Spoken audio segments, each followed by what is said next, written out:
All across the unknown world, rediscovery pushes ever onwards to find the lands and people lost.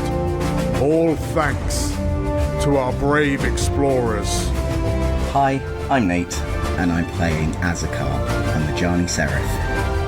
Hi, I'm Dan, and I'm playing Vanya, the Wolfkin Warrior. Hey, I'm Livvy. I'm going to be playing Rayri, the Spirit Ranger. Hi, my name's Theo and I'm playing Cal, Sangvar Guardian. And my name is DM Dan. I'll be the GM in these adventures. The further we go, the more we learn of these magical tales from elsewhere.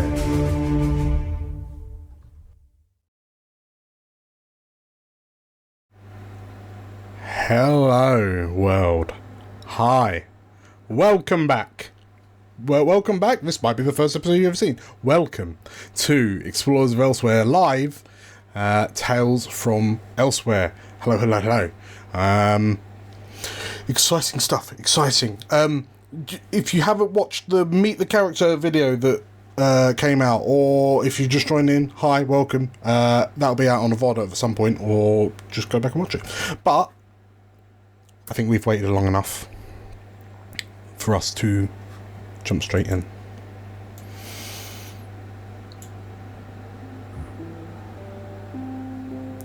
There is a sudden rushing feeling, the pressure in your ears rapidly expanding and contracting as your bodies are flung through highways of ether linking portal to portal.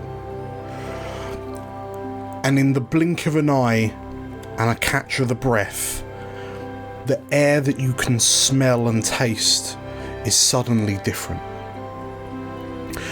Unlike the bustling sounds and the busyness of the streets of Avamore that you were in a moment ago, as you stepped through the portal in the Silver Square, you now find yourself in a homely looking tavern. It looks quite new, recently constructed. You can see that there are some parts of the construction of this building still ongoing, even as a couple of workers and presumably citizens of this town that you're in go about their business or just catch a break with a quick drink at lunchtime. And as you look around, you notice first off that there's no welcome party. And peering around, like, you can see a staircase up to some upper levels. You can see kind of out the windows, and you can see other buildings that have popped up in this settlement. But you find yourself looking at one another somewhat curiously, as normally someone would be here to meet you. And as you ponder what is happening, you hear a scuffle of a run, and a dark-skinned Lorivar, like, rushes round the corner, pinning on what appears to be some sort of brooch of authority or some such. And he sort of, like, skids to a stop when he sees the four of you and a large Chihuahua-looking dog have already arrived. My apologies. I knew that you were coming. I wasn't entirely sure when you arrived, but it's good to see that you have arrived and you're all in one piece.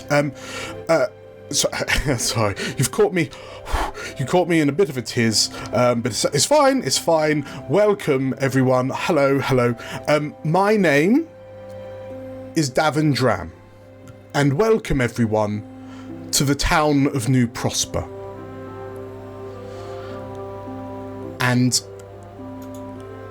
perhaps there is a sigh of relief as the man in front of you sounds like you've gotten to the right space. if nothing else. As this man kind of looks to you and, how was your journey? I mean, what am I saying? It happened in the space of a moment. The portals are... I mean, have you ever used portals? But they are magical, aren't they? Yes. Sorry. Who? I haven't asked your names. I'm sorry. I'm still kind of getting used to this. You see.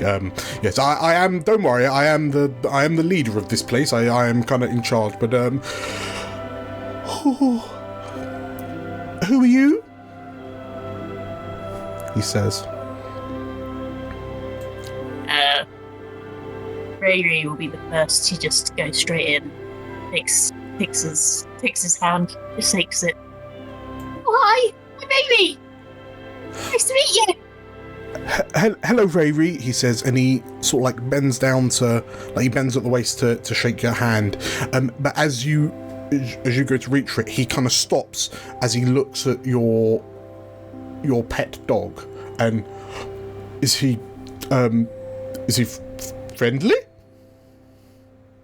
Yeah, depends what your intentions are, but he's fine. That's just Vinny he's He nods, and like the rest of you can't help but cock an eyebrow as this Lorivar man who sounds quite foppish, like looks at this oversized chihuahua dead in the eyes and says, I'm just going to shake her hand, okay? And then like gingerly reaches out to offer you his hand, Ray. Here, very ecstatically. Very good. Yes, who are you? He says, peering over at you, Azakar. Azakar is gonna draw his hands to his waist, and he's going to bow, and he's gonna go, Azakar Rylith. It's a pleasure. Very, very good to meet you, Mr. Rylith. Thank you for coming on such short notice. We and all of the people of New Prosper, thank you for your promptness. Sorry, what your name? He says, looking over to the Wolfkin. The camera pans around as the Wolfkin's like sniffing in the air, getting a sense of the surroundings, and as he's been addressed, he turns around and is like, you shall call me Vanir.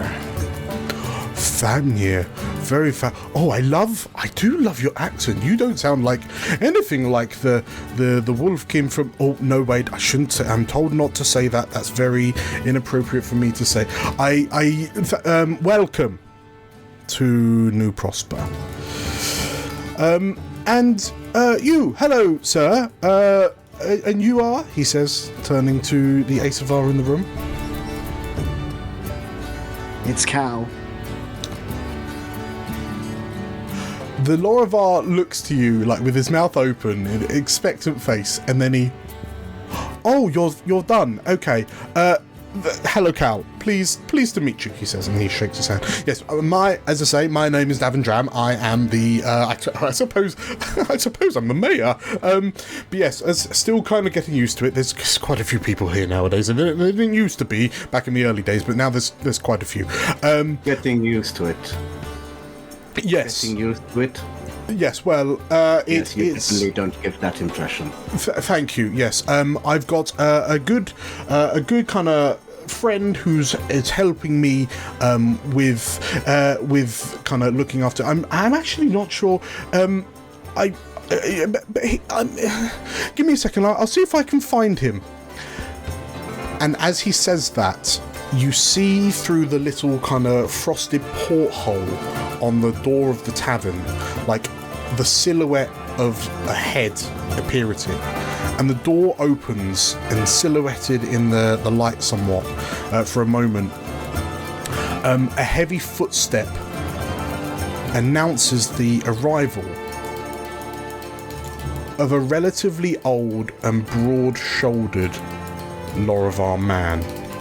an eye patch over his right eye, part of his right ear missing, a somewhat neatly trimmed beard and buzz cut hair, and the figure, this man looks at you.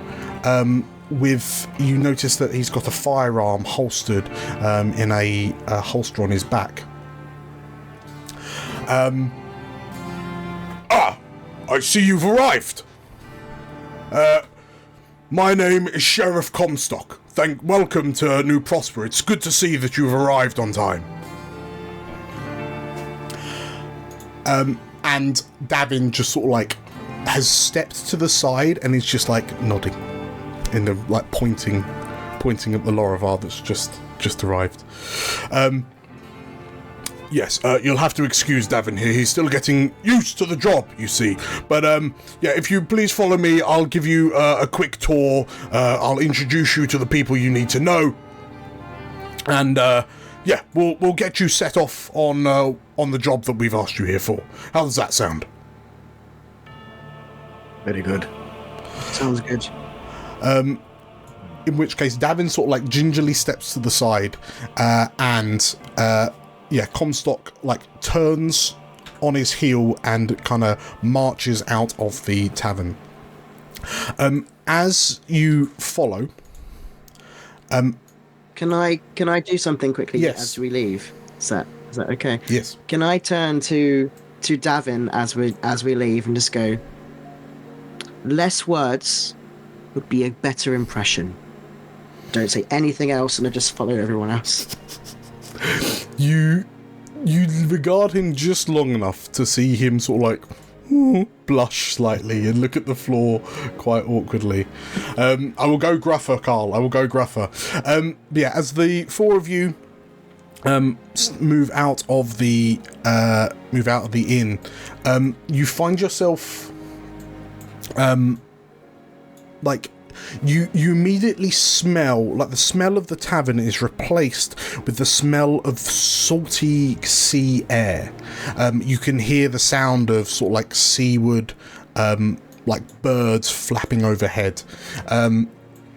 But as you step out, you take a moment to regard what appears to be a very large wooden statue immediately to your right. And you take a moment to regard it and recognize it as what appears to be a young female keeper, who's got one hand on the neck of a horse, like on the mane of a horse, and another hand on the top of the head of a bear, and she appears to sort of like be kind of scritching both of their kind of heads and like both of their furs. And she herself is kind of looking somewhat skyward. There's a sense of like hope that emanates from this statue. And those of you that have followed out notice that Comstock sort of like takes one moment to look at the statue, and then he, Azakar, you notice him sort of like close his one good eye, like he bows his head slightly. It seems like he's murmuring something, perhaps a little, like a very small kind of prayer or, you know, mote of memory. And then he sort of like looks up and, like placing his hands on his hips, he looks from side to side. Oh, where should we go? And as he's wondering, he's interrupted by a somewhat shrill voice. Kami, are they the explorers? And a Wolfkin woman runs over to meet you.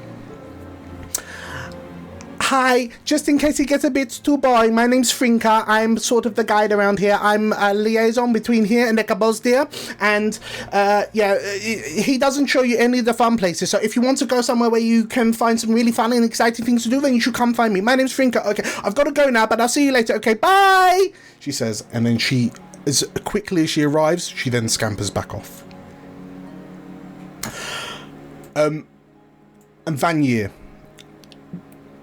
you noticed in this moment that this Frinka character seems almost polar opposite to yourself, but how does it feel, at least knowing that there are kind of wolfkin within this settlement? Like, looking around, you can see, as you would expect, like a lot of Lorivar, but you can see a goblin tending the farmyards, like the yard in front of the barn just to your left. You can see you can see a number of workers. There are some goblins. You remember seeing a goblin inside the tavern. How are you feeling knowing that at least there are wolfkin around? I think as Vanya looks around and takes in the smells and the sights, he spent pretty much the entire Eschaton alone, surviving the wilds. And then when he was brought in to the Explorers of Elsewhere, he finally not only just obviously grown up in a little wolfkin village, which is obviously no more due to the events of the Eschaton. It's not just wolfkin, it's people, different races of different kinds, but he's not alone anymore. And suddenly coming to a much more rural place and still seeing this vibrance of different people, and even seeing wolfkin, it gives him a strange sense of comfort, knowing that there's such a diversity, but especially seeing his own kind. Sure. Well, as these thoughts kind of filter through your mind, Comstock is just sort of like watching this wolfkin woman just sort of like run off, and she seems just utterly frenetic. She seems very busy, but he sort of like grumbles under his breath, like his moustache bristles slightly, and yes, she is a sort of an envoy of sorts. There was a village nearby, Ekabozdi. It was a wolfkin village, and I won't go into the long details of it, but we've kind of combined, and now we help one another out. She's hard to keep up with, but she's good people. Anyway, follow me. We'll see if I can find who summoned you here. And like as you walk through the town, you notice that like a lot of the buildings are still kind of partially completed. It like taking a look round, you can see that over the space of 6 months, clearly they've done a pretty good job of building as much as they have. And like, you know, the sound of like the sea sloshing against cliff walls gets ever so slightly louder with every step you take. But next to two half-constructed buildings in front of you, you notice what appears to be like a large tent of sorts. And a blonde Asavar steps out of the tent, sort of like thanking whoever's inside, and then they kind of look in your direction. "Hello, Comstock," the Asavar says as they kind of wander off. And Comstock approaches this tent, and sort of like verbally says "knock knock" before pulling the tent door aside. And within, you see you see an Asavar woman with almost like bone white hair, a fair complexion, wearing a blue, like a comforting looking blue dress, and she appears to be kind of filing away some notes in a diary, and then she looks up and oh hello, Comstock. Are they the adventurers? She says, looking over, and Comstock nods and Milia, have you seen him recently? And the Asavar woman is still kind of looking over in your direction. No, I can't say that I have. And as she kind of scans the four of you, Cal, you notice that her eyes fall on you for a moment longer than everyone else. And she sort of like stands up from her seat and steps out to greet you. Hello, my name is Milia Seiralast. I am a counsellor of sorts within New Prosper. It's good to see you've all arrived here safely. If you need anything, please ask. Yes, I'm sorry, Comstock, I can't help any further. I've got some more people I need to see today. Comstock kind of nods, and then Milia kind of bows ever so slightly and then returns to her tent. Comstock turns to you and the expedition that resulted in New Prosper, he says, kind of gesturing around. It was a bit of an uphill struggle, to be honest. But we made it. As I understand, one of the first expeditions to have actually set up an outpost. But yes, we're all looking good. But yeah, if you follow me, he says, and he continues walking, and he heads more in a southerly direction until you find yourself stood on the edge of a cliff, approximately 200 feet deep, and you can see the sea sloshing up against the stone far below. And like looking out in front of you, you just see this beautiful azure horizon, where like aqua meets the sky. And looking at it, you would all know from your experiences of the eschaton that as you look at the jagged, like the relatively clean edge of this cliff, you suspect that this formation is a result of the eschaton. And like Comstock seems relatively like oblivious to it. He, clearly he's kind of used to it. But he's talking to an Aquan sprite and a Lorivar who are kind of peering over the edge, like peering out to sea. But it makes you wonder, like, what are your thoughts when you see what is clearly like there was clearly a large chunk of land here that is gone? How are you feeling about it, Rary?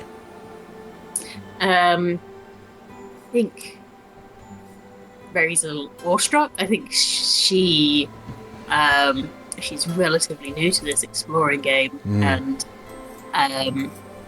just seeing an environment like this, which she would never have particularly been anywhere near sea, is just, she's just awe-inspired by it. And I think she'll walk all the way to the edge that she could get to, just to look at the edge, and just like as you go, despite being blind in that eye, Comstock just seems to have this sense, and he turns to look at you and oh wait, he says, he naturally puts a hand out to stop you, but then kind of catches himself, realizes that you're an explorer, and he pulls his hand back. But Rary, as you peer over the edge, you notice that this cliff face appears to be holed out in certain points, and you see, like, jutting out of various kind of like tunnel holes, if you will, planks of wood and what appear to be other building materials. And it seems that perhaps the people of New Prosper are looking to extend the town down the side of this 200-foot cliff face to the water. Yeah, have you, like, in your, because you're relatively young, right? Yeah. Is this the first time you've seen the sea proper? Yeah, this will be the first time she's seen the sea, smelt the sea, experienced the seaside. She's just taking it in. It's just salty a little bit. Yeah. I think she's just excited. She's just looking over the edge, walking along, looking down the edge again, seeing if it looks any different. Just like, oh, what's down here? Oh my goodness, what's over here? Oh, have you been down there? Ding. Oh, you can see. Oh. Azakar, as Rayri is having a bit of a meltdown, like in the face of this quite, frankly, very impressive scene, like you can't help but notice the tranquility of what you're seeing. How does it make you feel knowing that 18 months ago, just over 18 months ago, this place would have looked wildly different? And where's your head at now that the war has come to an end and the rediscovery has begun? I think Azakar feels, quite content that elsewhere is looking somewhat like how it used to. I think he's still cautious. Like, he's still very cautious about this could all end again. Like, this could all be upheavaled again. And so he tries his best to sort of see the joy, especially in what Rayri's doing. He's trying hard to sort of hold that to himself and kind of go like, this is a time of exploration now. But there's something in him that kind of goes like, but this could quite easily be taken all over again. Sure.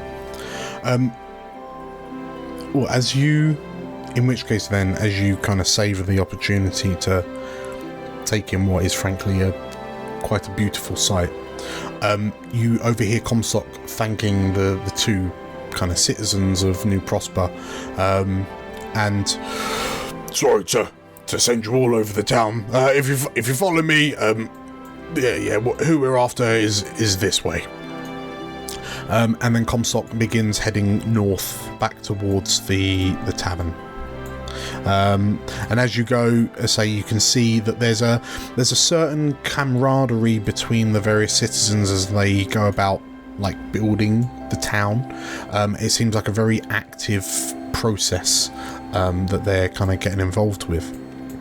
But yeah, Comstock effectively returns to where you emerged. Davin stood at the front door and he like waves at you as you go past, and you notice that Comstock kind of does a very slow wave back, and then when he's out of line of sight, you see him just like shake his head slightly in exasperation. But he continues on, and as you approach, you begin to hear and smell a blacksmith. The staccato metallic rings of metal on metal, and you also next door to it you see what appears to be a lumber mill of sorts, the hulking form of a keeper carrying sort of like logs to the manual winch cutting wheel to slice these logs into usable beams for presumably the construction of the town. But Comstock sort of like pokes his head into like the open front blacksmith, and you notice two goblins inside, who, when they turn round, you notice are identical. And Comstock sort of like stops, like nods to them and says, "Knock, Bok. These are the explorers that you sent for." And the two goblins with their, like, look at you, they cross their arms and they both sort of like begin sucking on their front teeth. And then one of them, you're not sure whether it's Knock or Bok, looks to you and So you're the explorers then, yeah? You answered our job. Right, well, I hope you are worth your weight in the coin that we've had to pay for you. But yeah, it's a relatively simple job. It's a relatively simple job, isn't it? and he looks to his brother, and his brother goes, Yeah, simple job. So basically, and he sort of like wipes his dirty, greasy hands on his apron. Sorry, it looks like he's going to wipe it on his apron, but instead he just wipes it on the plaid shirt he's got underneath the apron. And he strides out, again, you're not sure which one it is, but he's eventually followed by his brother. And they sort of like point to the north. And immediately to the north, you can see the trees that are, clearly being cut back by the lumber mill as time goes on. You also notice that you can see through the blacksmith kind of, because it's just one of those, so they've got like two walls kind of thing. You can see what appears to be like a cave entrance down somewhere, just off to the like your right. But beyond this copse of tree, this small wood that adjoins onto New Prosper, you can see on the horizon this impossibly large crystalline spike jutting through, like, well over the tree line, and it gleams in the midday sun, and it reflects in hues of sort of like cyan and magenta, and it looks quite beautiful to look at. But Cal, as you peer at this structure, you immediately recognise it as like an arcane mana crystal. And like a lot of mana crystals have been springing up from the ground, grounds, in the aftermath of the war, and the nature of these mana crystals is still a bit of a mystery to some.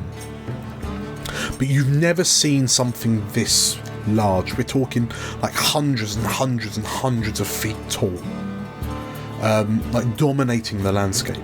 But as you see this crystal tower, what like memory does it rekindle from the war? I feel like for Cal it brings up images of, like, I'm imagining during the war in the battlefield quite a lot of these arcane crystals poking up and taking out enemies. But kind of like a bit like the Celestite spell that Twig had in the last game, but massive and encompassing and actually quite terrifying. And pretty sure that Cal has had to ride into battle knowing that at any minute he could get struck through by one of these crystals. So I think there's an element of him recalling that in his head. I don't think it's visible. I think it is very much an internal reaction. Though he may cross his arms and kind of stand a bit straighter, as if trying to embolden himself from the memory. But yeah, never this big. Yeah. In all of his time in the war, never this big. So certainly, well, I mean, for all four of you, with your time that you've spent in Avamore, like you would have heard like scholars and archaeologians and various mages talking about the phenomenon of these mana crystals, how these crystal mana crystals aren't a new thing for Elsewhere. Elsewhere is thrived on crafted mana crystals. You chance a look at the rifle, the firearm on Comstop's back, and you know that itself will most likely contain a crafted mana crystal with which it fires projectiles, like fires blasts of energy. But over the space of the last 18 months, since the end of the war, there have been more and more reports of like areas of landscape just slowly sprouting these crystalline growths, almost like a fungus. And the more far-fetched reports are that entire tracts of land are being crystallized. And like it's a lot, like arguably it's a lot of hearsay, but now looking at this immense structure jutting from the land, it makes you wonder what caused something of this magnitude.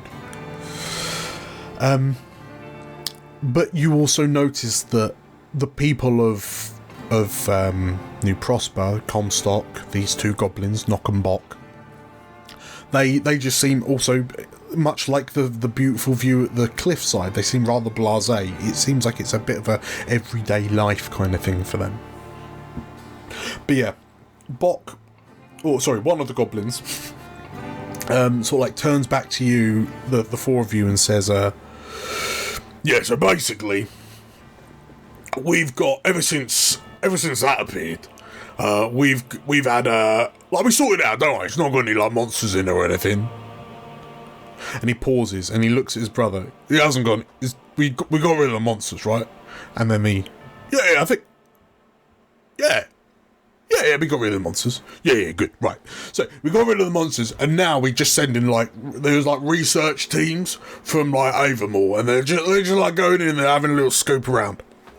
Just trying to learn things about the crystal. I said we should just knock it down and turn it into loads of money, but they didn't seem to appreciate that. But so now there's loads of investigation teams having a look through it, and basically one of the recent survey teams that went in, they haven't come back. So your job, he says, and he sort of gives you a salesman pitch grin. Your job, yeah, you, especially you, love. Your job is to go in, find the survey team. They probably just got lost, can't remember where the front door is, and then just bring them out. Job done. Easy peasy. How's that sound? Sounds simple enough. Very good, very good. And on the off chance that there are monsters in there, well, that's why we paid extra. But, that was a just in case kind of thing. It's very unlikely that there are any monsters in there. No, I hope there are. Oh, whoa. In which case, I don't know whether I want there to be monsters in there. Does it not? Say again? Makes it more exciting, does it not? Well, I mean, yeah, not for me or him, but yeah, I mean for you maybe. But yeah, so as long as you can bring out the research team, because Davin gets in a real tiz if things go wrong. So he's been in a bit of a tiz ever since they've gone missing. So as long as you can make sure that team gets out alright, then we'll be cushy. And we'll make sure to give you a little gold star, little commendation, little tick, whatever it is that those wizards in Avermore want us to do. Whatever, yeah. But yeah. Any questions? How long have they been gone? How long have they gone? Wait, which team was it? Was it the one that went last week? Or was it the one that went a week and a half ago? And the two brothers stand looking at each other going, I think it's the one from a week ago. Are you sure? No, that one's got Brenda in it. No, so I'm pretty sure I've seen Brenda around. Or maybe it is the one from a week and a half ago. Not long. Sure, How many okay. did you say it was? So, we're pretty sure that there were about... Pretty sure. We're definitely sure that there were 5 of them in that party. Yeah, it's just, it's a proper, glasses, pencil pushing, nerds from Avonmore.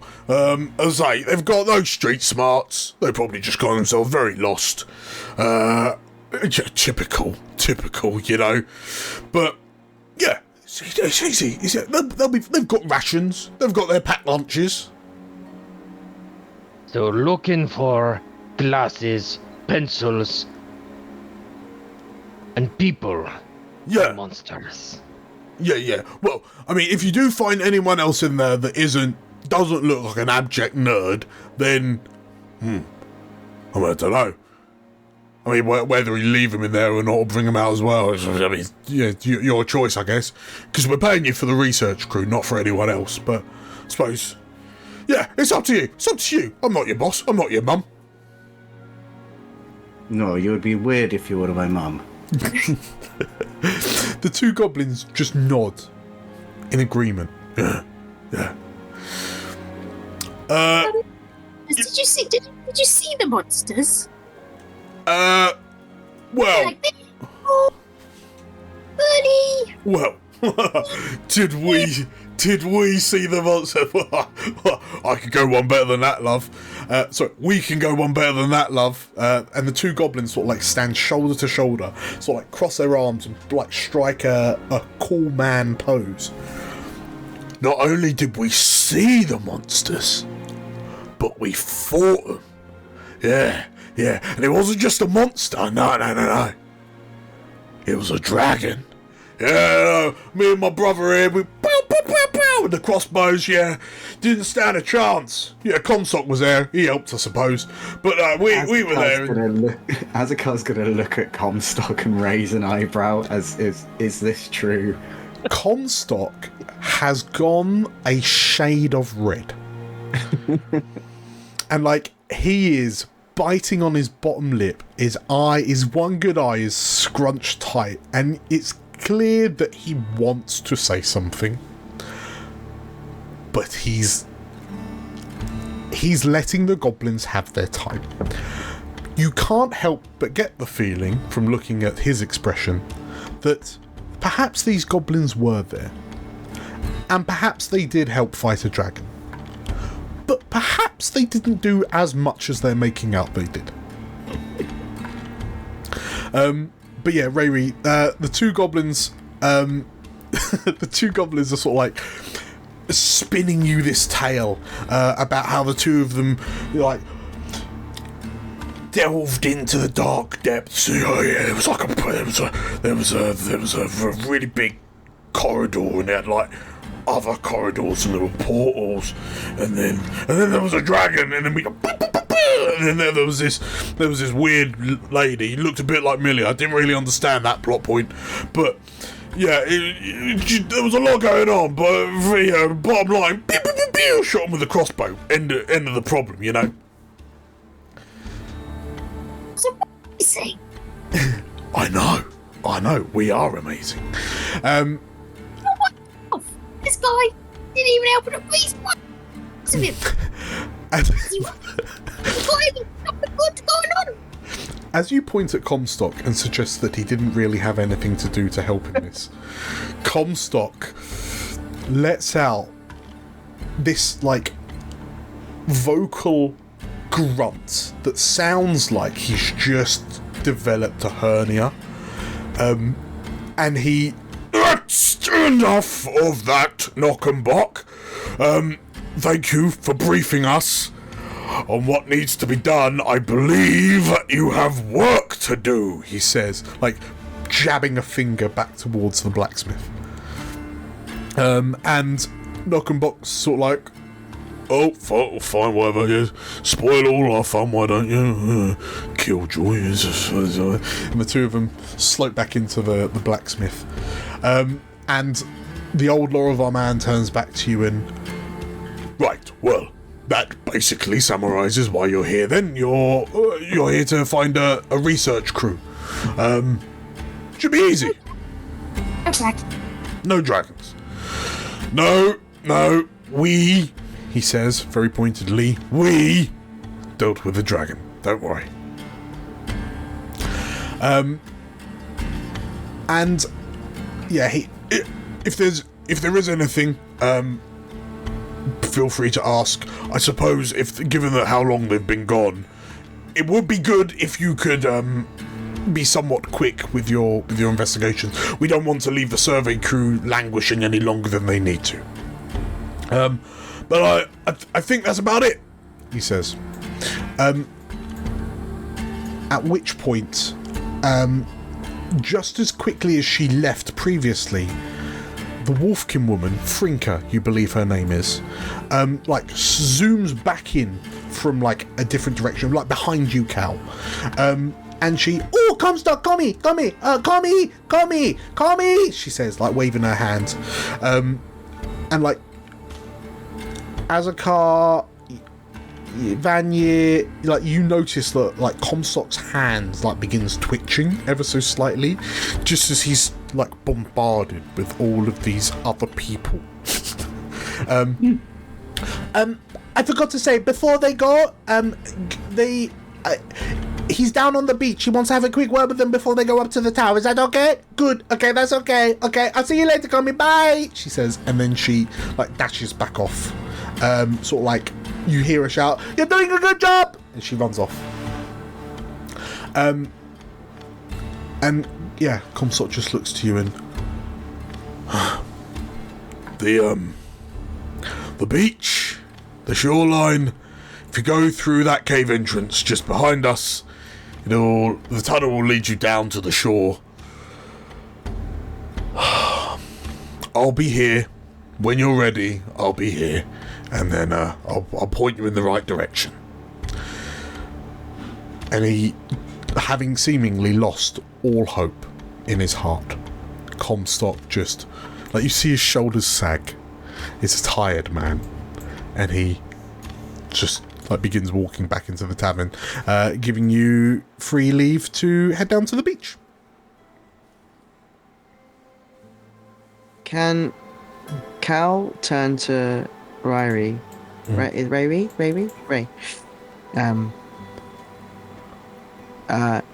Based upon her reaction to the sea earlier, you have been on a beach before.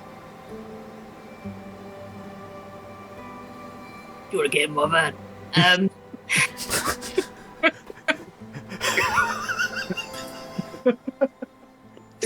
Try it.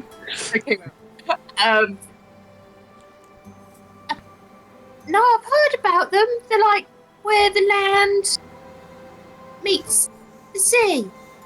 They're like that. Think you're going to enjoy it. Like a river, but you can't see the other side. Yeah. Yeah, I've heard about them. That's very good. Yeah, I wouldn't have explained it like that. Yeah.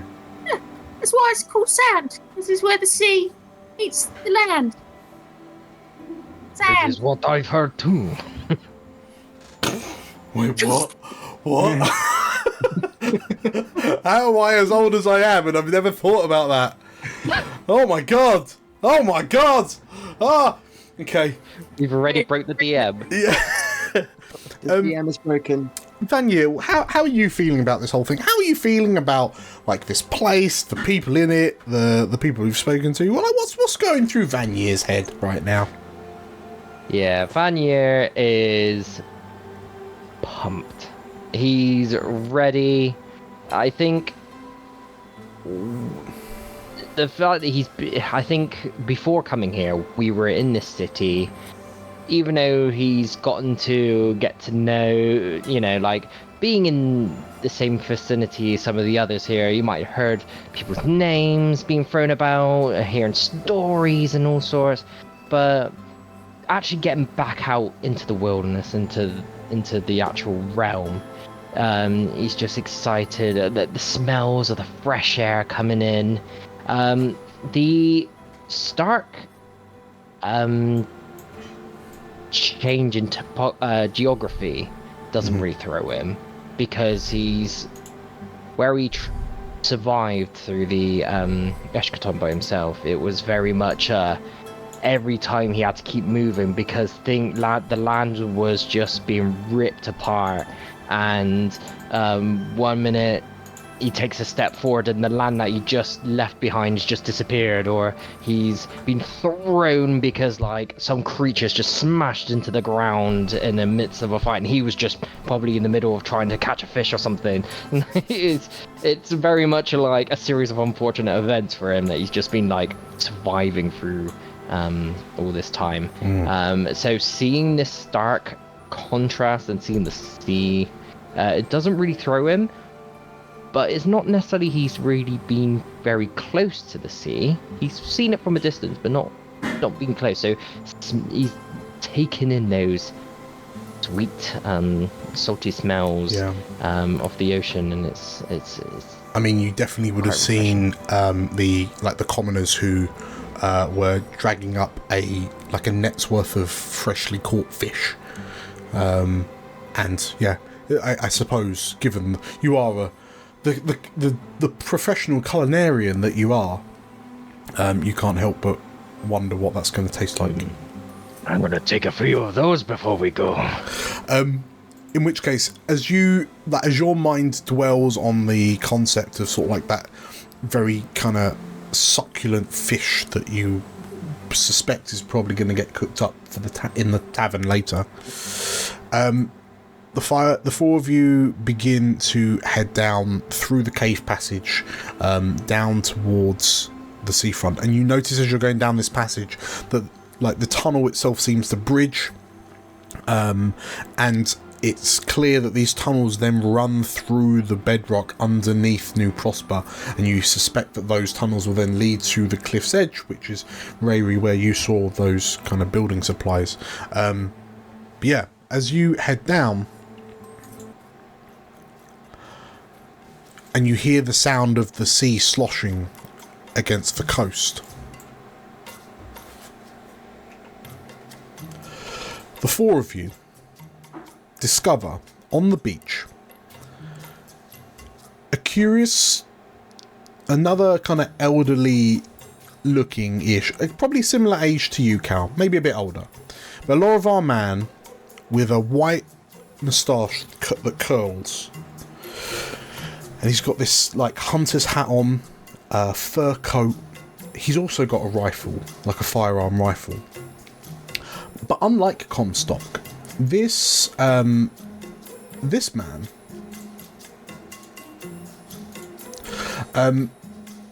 is currently kneeling in the water, and his trouser legs are like rolled up above his knees, and he's like kneeling down, squatting, sorry, and he's got his hands on his knees, and he's surrounded by 5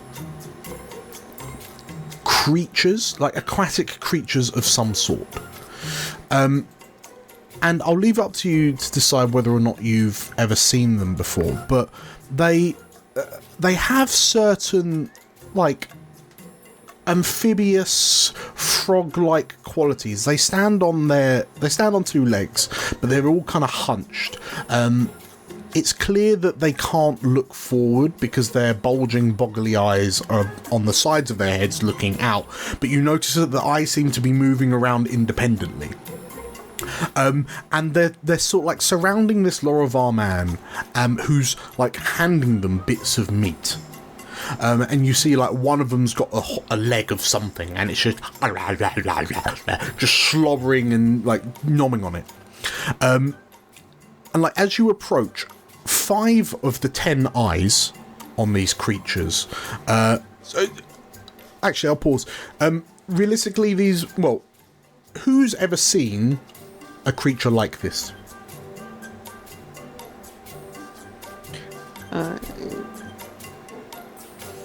I'd argue Cal's seen quite a few things. Sure. So I'll say yes. Azakar? I don't think Hazakar's seen anything like this. Than you? Yes, he's seen countless creatures and monsters and hunted things, so he's bound to have come across these creatures at some point. In which case, the 2 of you that have encountered them, you know that this man is surrounded by 5 Croaks. Croaks being these amphibious humanoids that live in the sea. And they are as dense and dim-witted as the rocks that break the tide. They have no sense of civilization or intelligent thought. These are fundamentally, if you took like an amphibious, like predator race of sorts, but then gave them the id of a toddler, that's a Croak. And this Laravar man is crouching between the 5 of them, handing them meat. And their 5 of their 10 eyes, because they all move independently, just turn to regard you. And as they do, the old man sort of like turns and, don't approach too quickly. They startle easily, he says. And then he sort of like, shh, and then beckons you.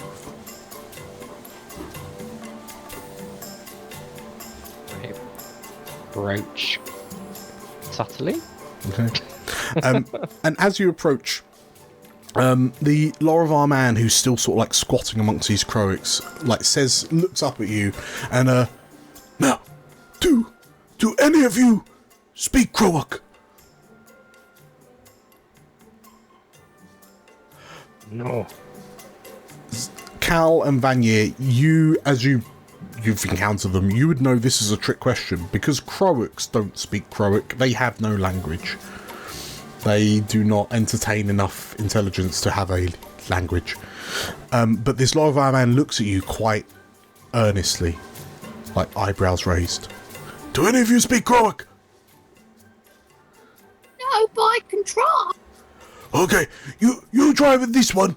I'll keep on trying with the other 4, he says. Do you know where the other one? There were 6, now 5. Where's the other? They're not getting it. How are you doing? She's so Rami's doing the same kind of like thing of just trying to just kind of do various like 6, 5, 6. The Croak that you're talking to, like the Croak, how's your dog doing with these Croaks? He's so Vinny is just kind of sniffing the air around them, trying to determine if friend, food, or enemy. Sure. Where in the Venn circle they are. Where in that Venn circle are they? Because they smell like fish. Yeah. They're too large to be fish. Yeah. I mean, because these are like, they're smaller than you, Riri. They're about 3 foot tall. But like a lot of that 3 foot is taken up by their head. Okay. Like. Which would imply they've got big brains. Yeah. Like this. Clearly not. Makes them buoyant.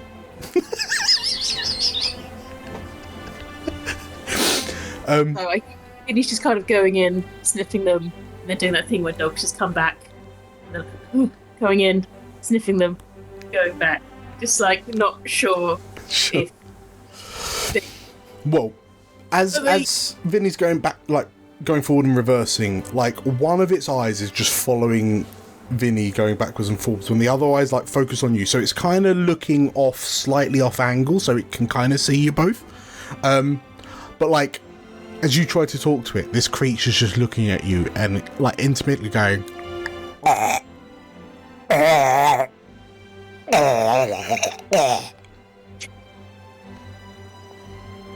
Rami does the same. Yes, that's it. I think you're doing it. I think you're doing it, he says.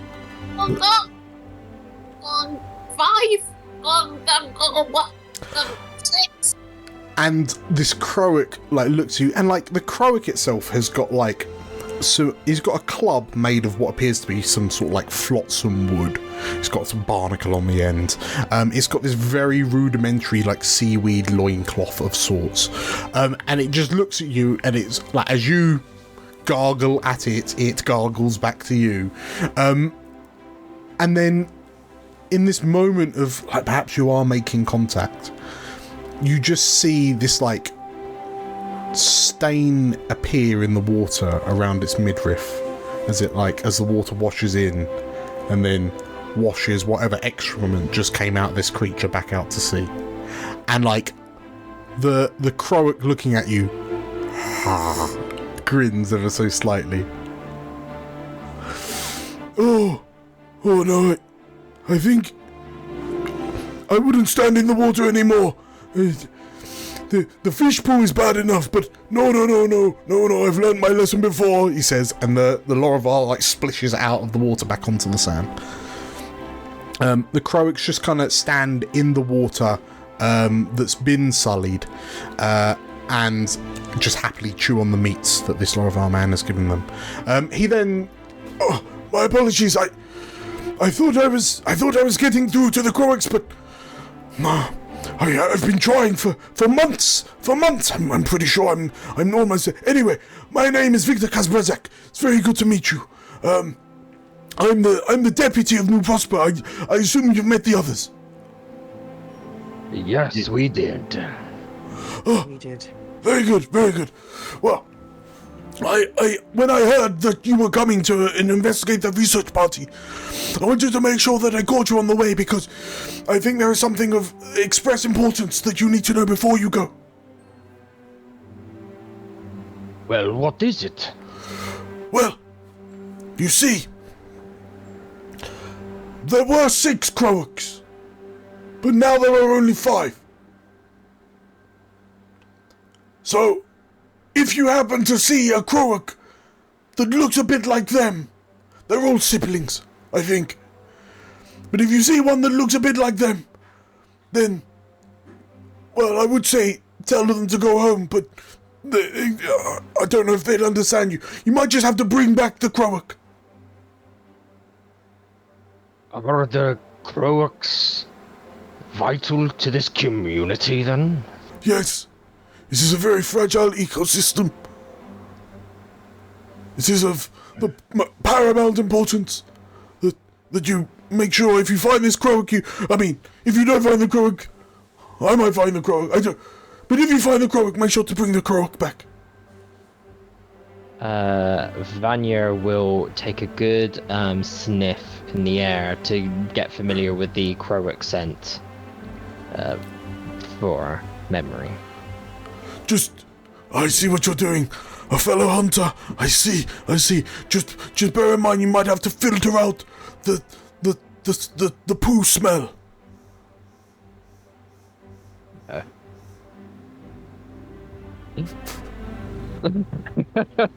That tickled me a bit. Yeah, no, Vanya is like, don't worry, I am quite good at tuning my nose to certain smells. I wouldn't have done it too well. No, it keeps you up at night. It really does. Anyway, have you got any questions about our missing Croak? Which is of the utmost importance. Got a name? Any distinguishing features? He looks at the 5 Croak that are just staring. Because there could be another Croak in there, and it might not be the one you're looking for. Oh, if there's even more Croaks, then if you find any Croaks, make sure to bring them back. Any Croak. Yeah, it is vital. I'm building a diplomatic relationship between the Croaks and New Prosper, and I have to make sure that there's as many Croaks here as possible for them to build a thriving community. I think I understand. Good. Anyway, I'm going to keep on asking them, but yeah, Comstock gets very tetchy if you take too long to do something, which I found out very frequently over the past all 6 months that I've known him. Anyway, go. I would say, you don't have to. It's the tower. You gotta go to the tower. But yeah, go. And I'll hopefully see you soon. Hopefully with some croaks in tow. Okay. Bye. And he rolls his trouser legs up a bit more and he squats back in the water and you hear him start his spiel again. There were 6 of you. As we're turning away and as we're about to walk off, I just mutter up into my breath. His friends look and smell rather fishy to me. Come here, over the sea. I'm not giving you a hope for that. I wonder what they tasted like.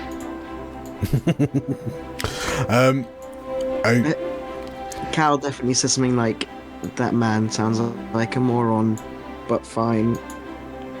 We'll see No, he hasn't got a hope. if we can He find hasn't got the a hope in sibling." to them. I don't think they understand anything at all. But, Well, if we find the researchers, we just put the Croworks under the researchers' care, and we look after all of them. Like herding sheep. Fine. Have your player characters, all the players, got any questions before you head back up to New Prosper and then on to presumably the tower? What time of day is it? It's like early afternoon. It sounds like, I mean, the way that the you've been spoken to about it so far, there's almost an implication that hopefully you'll be done and dusted by dinner time, kind of thing.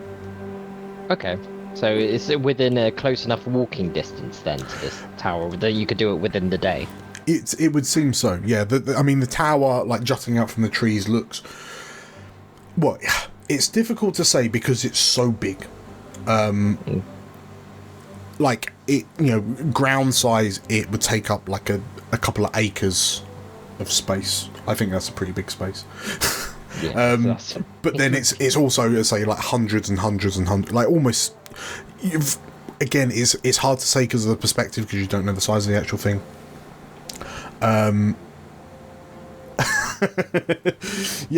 So for the 4 of you, just so you know, Milia is kissable and has a big heart. It's hard to judge, but if you're heading back up, like Comstock kind of gives you a bit of a prep, like direction. He tells you how far he is, and it's like a couple of hours trek up to the tower. So you know that by the time you do that, presumably find this survey group and then head back and home for tea. So is it upon the terrain? Like, is it reachable by land? Like, it's just on the side of? Yeah. So if we dive in, Comstock explains to you. Basically, you want to just head north through this small wood, then you pass over the Omeran Plains, which should take you about an hour, and then you'll arrive at the Crystal Spine Forest. You'll know when you've reached it because it's a forest, but all the trees have been crystallized. And the tower stands in the middle of that wood. Don't worry. Ever since we dealt with the threat that was in there, the forest has become somewhat inert. So now it's more of a tourist attraction, as Frinka likes to describe it. But if you're walking through the crystal trees, you absolutely won't be able to miss the tower. You'll be able to see it through the canopy all the way. Well, what are we waiting for? Should we make a move? Azakar would like to ask if there is anything that the researchers were particularly looking for, if anything. Comstock kind of scratches his beard. No, I'll be honest with you, it's not particularly my forte. If Galena were here, she would be able to give you a comprehensive rundown, but from what I understand, the tower itself is... well, it used to be a lair of this wizard warlock. It's the history, but... ever since the Wizards of Avamore found out about it, they've been sending researchers there to study the nature of it, because apparently very few of these towers have been seen. This is the first one that they've encountered. They want to know why it's there, what it does, if there's anything they can harvest or extract from it. It's just become a hub for arcane research. As I say, I'm a bit confused.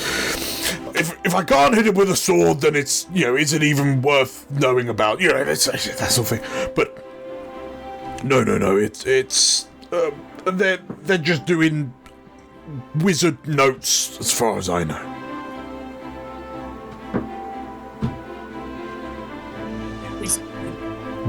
Wizard notes, yes. And Comstock seems very pleased with that description. Wizard notes. Wizard notes. Wizard notes. Wizard notes. Have you got any more questions for the sheriff before we head up? Is there anything we should be looking out for when in there? You've been in there yourself. Well,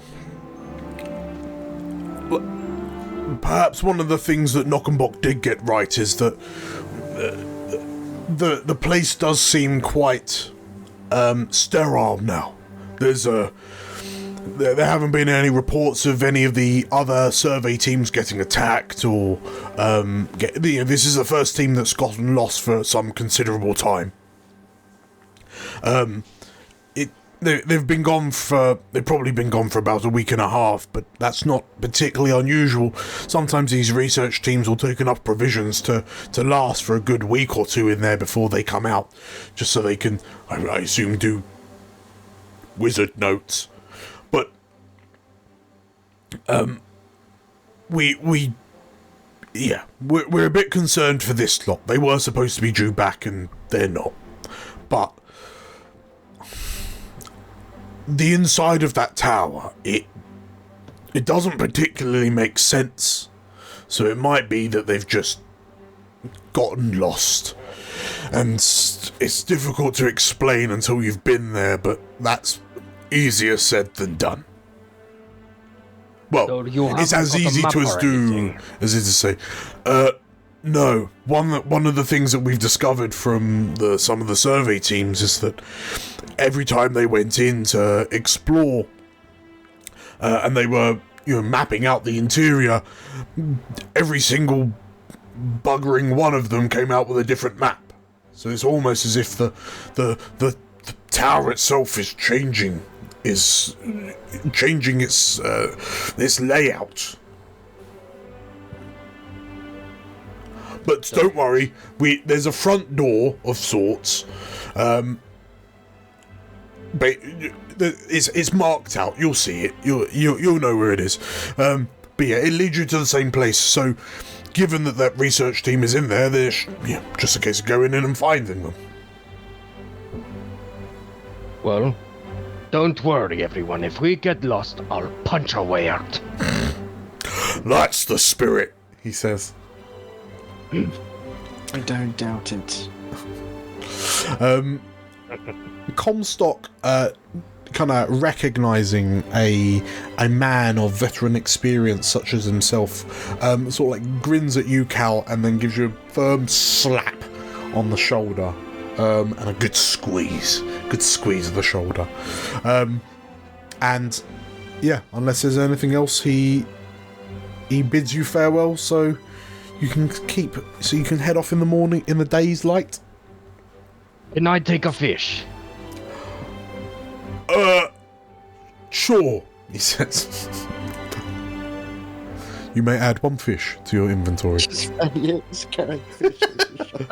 No, you'll see as obviously most of the time at the moment as we've been traveling, Vanya has this like big overall white coat that sort of is currently wrapped around with this like fluffy mane of black fur, and he sort of opens it up briefly to access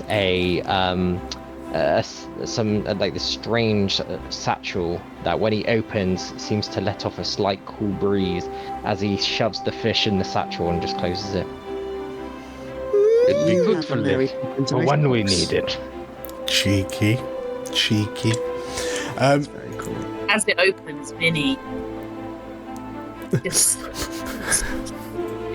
and just starts just sniffing all over your satchel. Don't worry, I'll make sure that's enough for you too. He just sits. Just. Very, what does he eat normally? Oh, anything. Literally anything. Meat. One moment. And he again opens the coat, opens the satchel that looks quite cool inside, and he just rummages around and is like, this should do. And he pulls out some mystery meat. And he's like, Loves mystery meat. and he offers the meat to your pup. This is quite good, I've already cured it. Don't snatch it. You good boy, don't snatch it. He's nearly takes your hand off. There's no chewing, just Seagull. yeah. It's like a seagull with a donut, just like And he sits there just like. Boy. There'll be more later. You got to do your bit too. So, as with Vinny the dire Chihuahua fed, the four of you begin your journey north, and true to Comstock's instruction, it doesn't take very long at all to clear the small copsewood of trees to the north of New Prosper. Before reaching what appears to be, what you assume to be, the Omaran Plains, which like gentle kind of sloping hills going off in kind of all various directions, which give you this beautiful sight of this kind of sky-piercing blue crystalline tower. And like as you're heading across the hills of the Omaran Plains, you're getting a better sense of perception and scale, and realizing just how huge this tower is.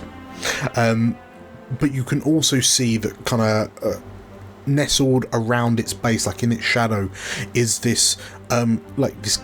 It's almost like you're looking at a fabric covered in like aquamarines and like fuchsia, like pink rubies, and it glitters in the daylight.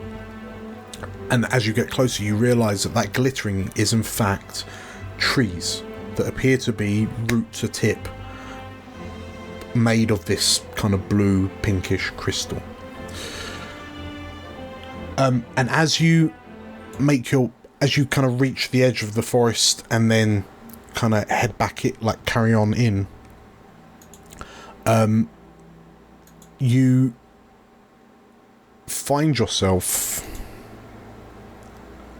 walking for some considerable time through the trees, and where the trees themselves don't have any foliage, you, like Victor's right, you could see the tower and like where you're heading to.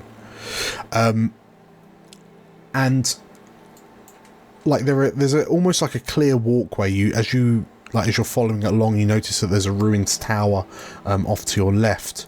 But something that you do notice is that as you're walking through it,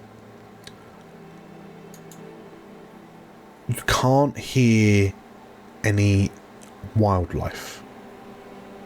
You can't hear any cheeping, singing birds. You can't hear the scurrying of like woodland creatures. This place seems like deathly still and silent.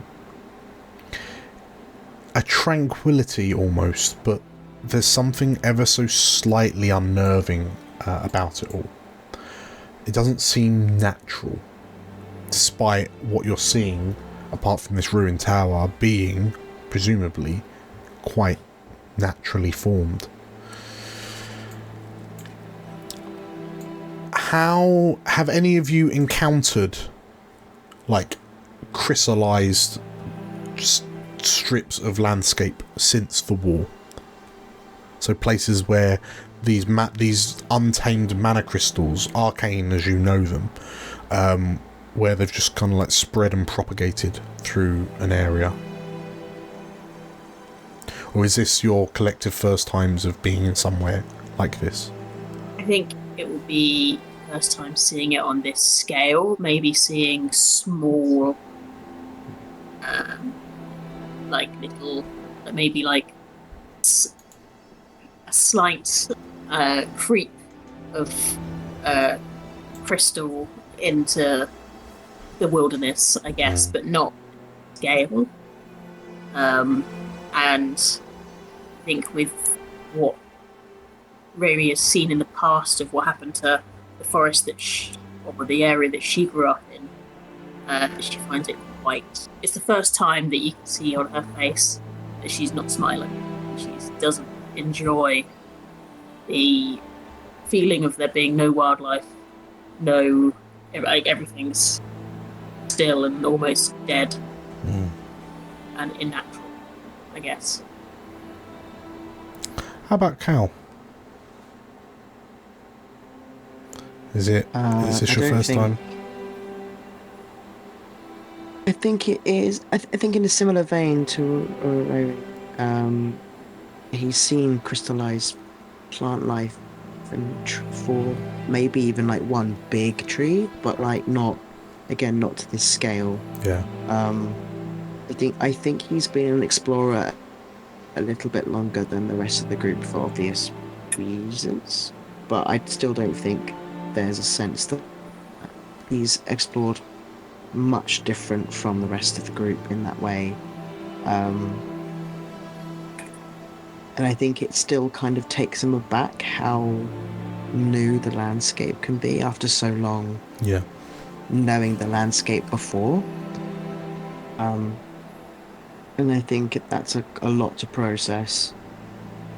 But again, takes it very much in his stride. This is all very internal. He's just very aware. Yeah. And I think it makes him a bit more on edge because it's an environment he does not know how to operate in.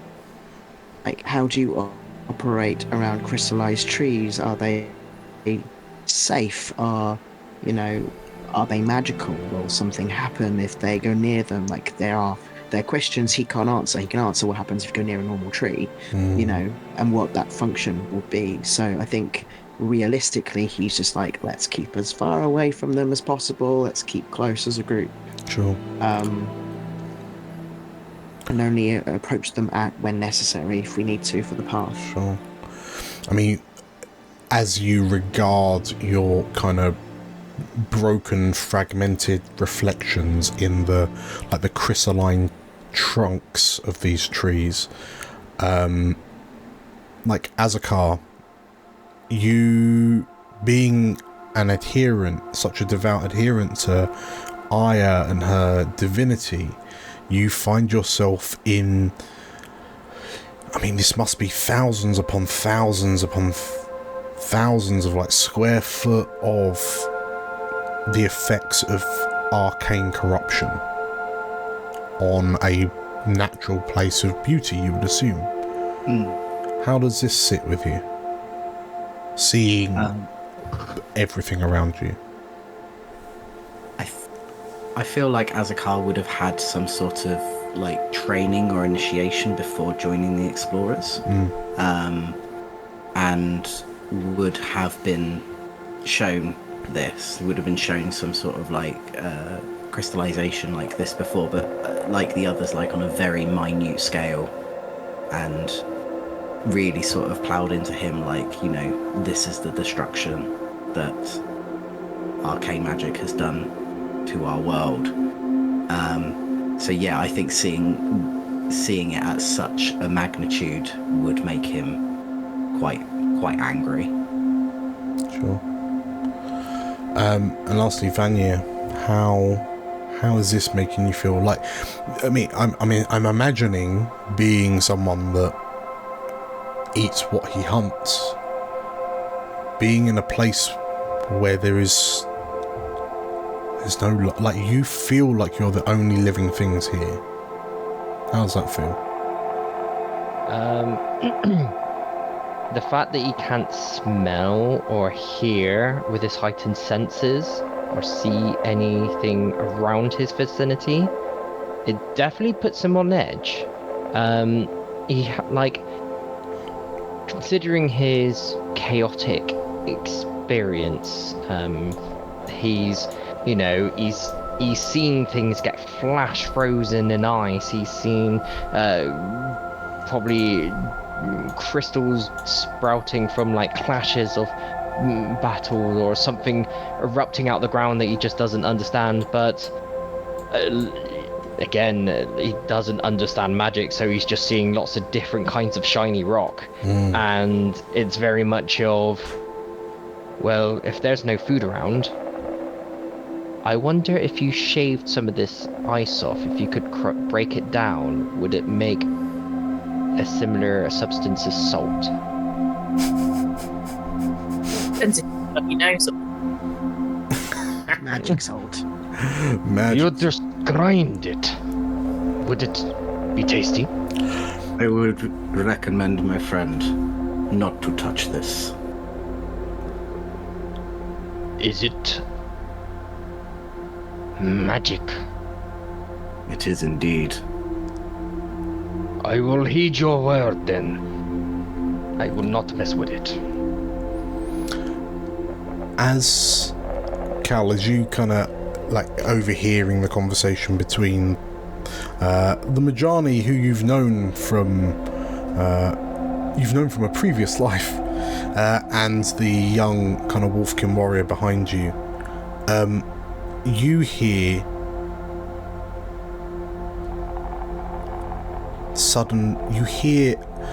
like a twig crack, something shifting, and like your ear naturally just kind of pricks up, and you find yourself suddenly scanning your horizon, like your immediate surroundings, and from behind a number of the crystalline trees,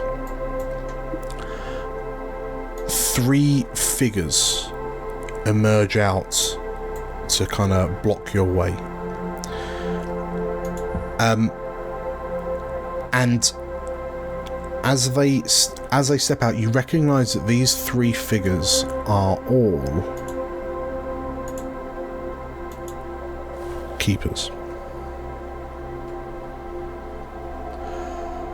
Can I just show you that? I can. There we go. That's better. 3 keepers. One relatively young-looking keeper, with 2 others behind them. You notice one sports a crossbow. The lady keeper in the back seemed to have some sort of large stone hammer of sorts, and the relatively young-looking keeper that leads them appears to be holding a spear with a red wrapping. That's quite enough, says the young keeper. And despite, he's young, but he's still pushing 7 foot, whereas the 2 keepers behind him, like, dwarf him. They're pushing 7.5. The woman appears to be pushing almost 8 feet tall. That's far enough. Why are you here?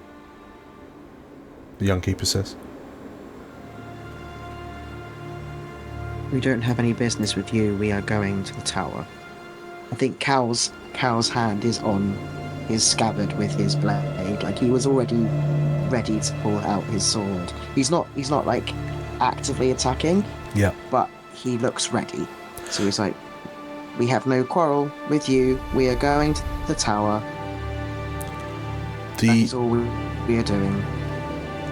Like as you're reaching for your sword, you notice like the knuckles, the sound of leather stretching as the knuckles gripping the hammer, like tighten. If you have business with the tower, you have business with the corollary. So I'll ask again. Why are you here, and who sent you? We have come from New Haven. They have wizards lost in the tower, doing wizard notes. We have come to rescue them, to search for them. We do not know if they require rescuing, but we have come to find them.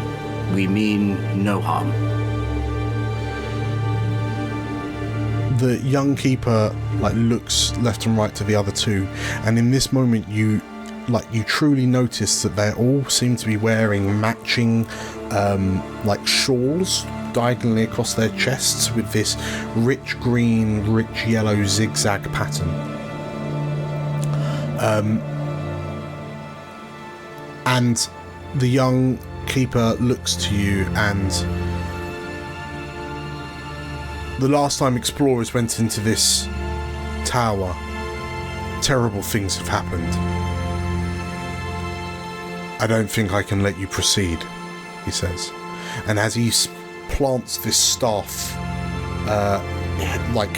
haft down into the ground and sort of stands in a defensive pose, you get this fleeting thought through your heads that this staff doesn't necessarily belong to this boy, but it holds a great importance to him. And as the three keepers size you up, we'll call it there.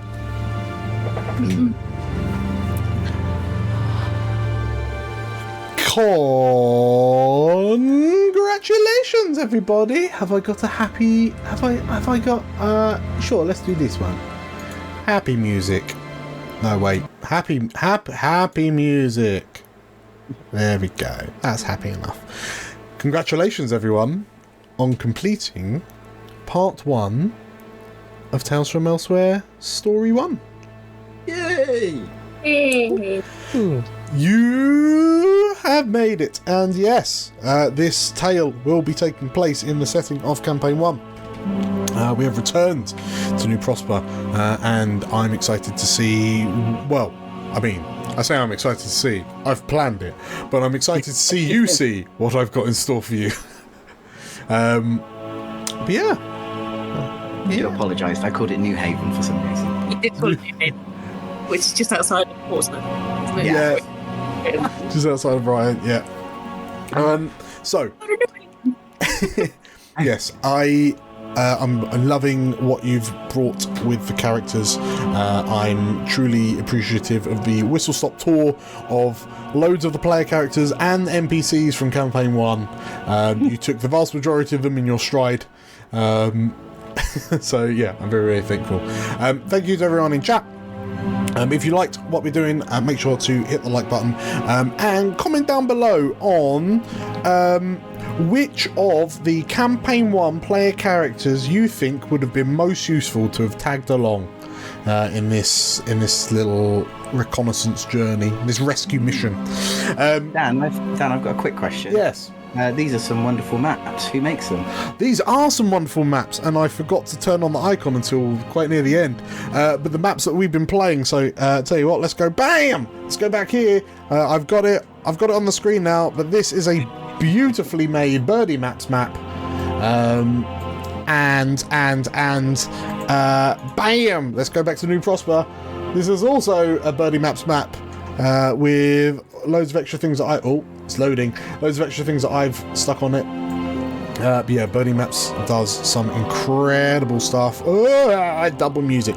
Birdie Maps does some incredible stuff. And you should 100% go check out his stuff over on Patreon. So Patreon, Birdie Maps, that's Birdie with an IE. Yeah, like super affordable, super high quality, crazy stuff that he's doing over there. Yeah, thank you for the reminder, Nate. I'm a consummate professional. So, yes, thank you for watching, thank you for playing. If you like what you see, make sure to hit the subscribe button and the bell icon for notifications when we release new content.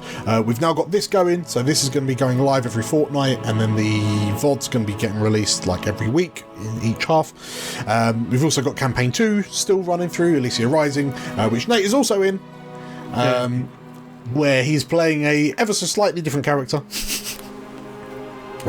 We'd love to I'd love to find out if that's your new favourite thing. Yeah, thank you for watching, thank you for playing. See you later. Bye.